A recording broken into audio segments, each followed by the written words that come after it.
একটা হাদিস দিয়ে কথা শুরুটা করতে চাই। দুইজন ব্যক্তি যখন একে অপরকে হত্যার উদ্দেশ্যে আঘাত করলো, তো যেই মারা গেল আরেকজন যে বাইচা গেল, দুইজনে কিন্তু অপরাধী আল্লাহর দরবারে। কেন?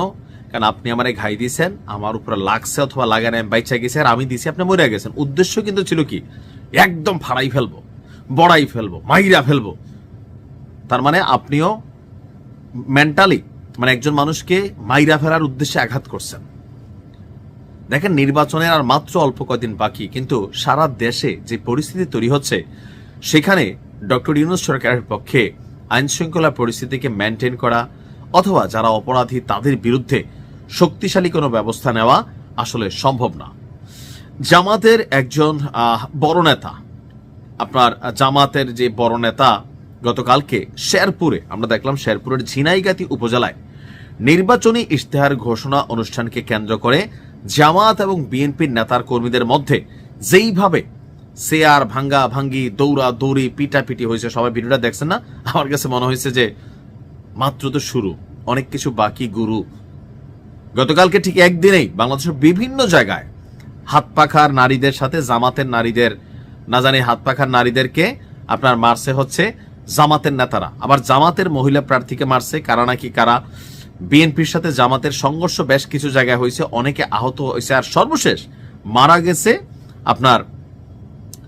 মিনস তাকে হত্যা করা হয়েছে শ্রী বরদী উপজেলা জামায়াতের সেক্রেটারি রেজাউল করিম। গতকালকে দিবাগত রাত 10:45 তিনি মারা গিয়েছেন। বিকেল থেকে রাত পর্যন্ত চলছিল এই সহিংসতা। তাহলে প্রশাসন সেখানে আমরা দেখছি গেছে, পুলিশ, সেনাবাহিনী, বিজিবি, তবে এটা একদম শেষ মুহূর্তে মেবি, আমি জানি না, নাকি না তাদের সামনে আসলে এই ঘটনা ঘটছে। বলা হচ্ছে যে আপনার তথ্য অনুযায়ী বিকেল থেকে রাত পর্যন্ত বেশ কয়েক ঘন্টা এই সহিংসতা চলছে, এমনকি এখানে প্রায় 200 ব্যক্তি আহত হয়েছেন। আহতদের মধ্যে আইন শৃঙ্খলা রক্ষাকারী বাহিনীর সদস্যরা রয়েছেন। কারণ আমি দেখছিলাম পুলিশ দাঁড়ায় আছে, বাট কেউ করে মানতেছে না, পুলিশও ভয়ে আছে। কারণ এইসব ঘটনা পুলিশকে মবের মধ্যে ফালাই দেওয়া হতে পারে, ঘটনা ঘটাই দেওয়া হতে পারে। তো যতদূর দেখা গেল যে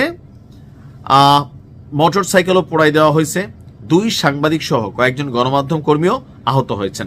প্রত্যক্ষদর্শীরা বলছে শেরপুর 3 শ্রী বরদী ঝিনাইগাতি এই আসনে প্রার্থীদের উপস্থিতিতে ঝিনাইগাতি মিনি স্টেডিয়াম মাঠে নির্বাচনী ইশতেহার ঘোষণা অনুষ্ঠানের আয়োজন করেছিল উপজেলা প্রশাসন। অনুষ্ঠানে জামায়াত প্রার্থী নুরুজ্জামান বাদলের সমর্থকরা আগে থেকে মঞ্চের সামনে আসন গ্রহণ করেন। পরে বিএনপি প্রার্থী মাহমুদুল হক রুবেলের সমর্থকরা মাঠে আসলে আপনার পেছনে বসাকে কেন্দ্র করে উভয় পক্ষের মধ্যে বাকবিতণ্ডা এবং পরে তা সংঘর্ষে অবস্থান নেয়। অর্থাৎ কে সামনে বসবে, গাড়ির সামনের সিটে বসে একটা মজা আছে। তো প্রোগ্রামের মধ্যে চেয়ারের সামনের সিটে বসলে নেতা সরাসরি দেখে, ভিডিওতে কোনো ডিস্টারবেন্স হয় না, কিন্তু পিছন থেকে দেখলে বা ভিডিও করলে ডিস্টারবেন্স হয়। প্রত্যক্ষদর্শীদের বক্তব্য যে আপনার